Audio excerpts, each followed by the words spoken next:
Hi everyone, my name's Mayanthi. I'm a qualified counsellor and I make videos all about how I became a counsellor and what you might want to know if you're looking to become a counsellor as well. I've recently had a few questions about tips on how to decide where to study and what to study in terms of the Master of Counselling, a Diploma in Counselling. Should you study at a university or a Tafe at a GO8 university? So I thought I might just give you some tips on how to decide where to study counselling. So my first tip is to check if the course will lead to professional registration. So as I've mentioned in previous videos, you don't need to be registered as a counsellor to work as a counsellor in Australia, but it's very recommended that you do get registered, or you're at least eligible to register, and that depends on the course that you study.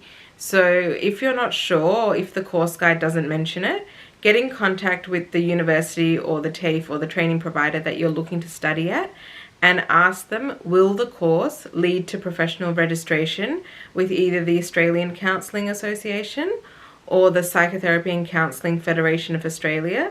There are smaller regulation bodies for different types of therapies like hypnosis and things like that, so you might want to check that if that's what your aim is.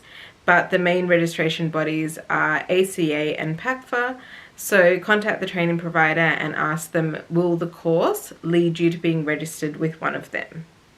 My second tip is to ask for the course guide. Sometimes the university or the training provider will provide the course guide online, and other times you might need to contact them directly and ask for it. The course guide will explain what the subjects are that you'll be studying, as well as the assessments that you may be doing, and that will give you an idea of if the subjects are of interest to you and if you think the assessments will be something that you can do.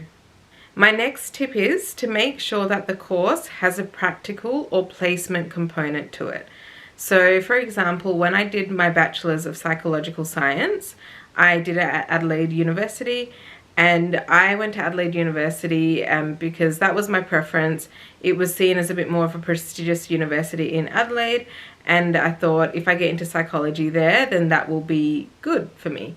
But when I look back, I found out that Uni SA actually had a practical component, or at least a subject that was around counselling, and they did role play counselling in that subject, whereas Adelaide Uni was more research based, so they didn't include a practical component in the Bachelor of Psychological Science at Adelaide Uni.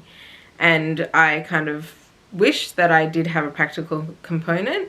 I did go back to do the Masters as well, so that did have a practical subject as well as placement.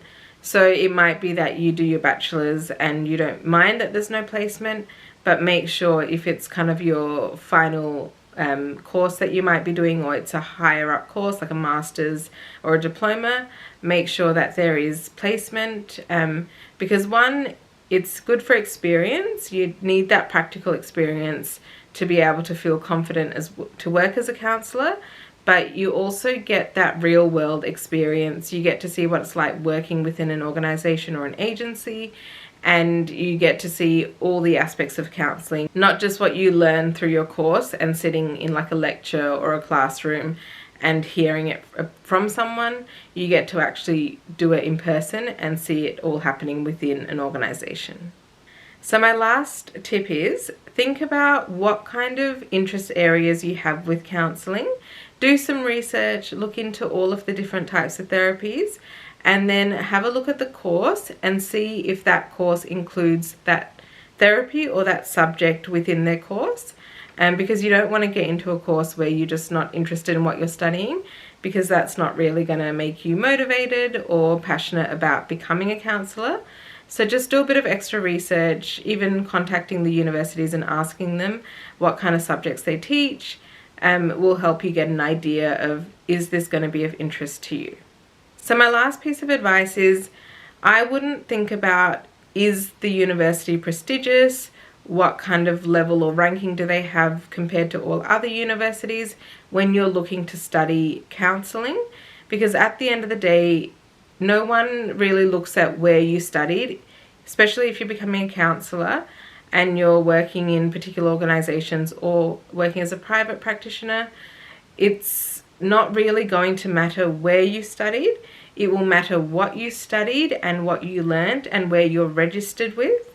But I wouldn't say studying at a higher up university versus a university that's not really that well known will make much of a difference. It's more, if it's something that matters to you, then definitely go for it. Go for a higher up university or a university that you've applied for and you really want to get into because of their extracurricular activities and things like that. But in terms of becoming a counsellor and having experience working in the field, I wouldn't say that where you studied really makes a difference. So I hope this video helped give you an idea on where to study counselling. If you have any other questions, make sure to leave them down below in the comments section. And if you enjoy this content, make sure to hit the subscribe button and hit that thumbs up button for more. Thanks for watching, guys. Bye.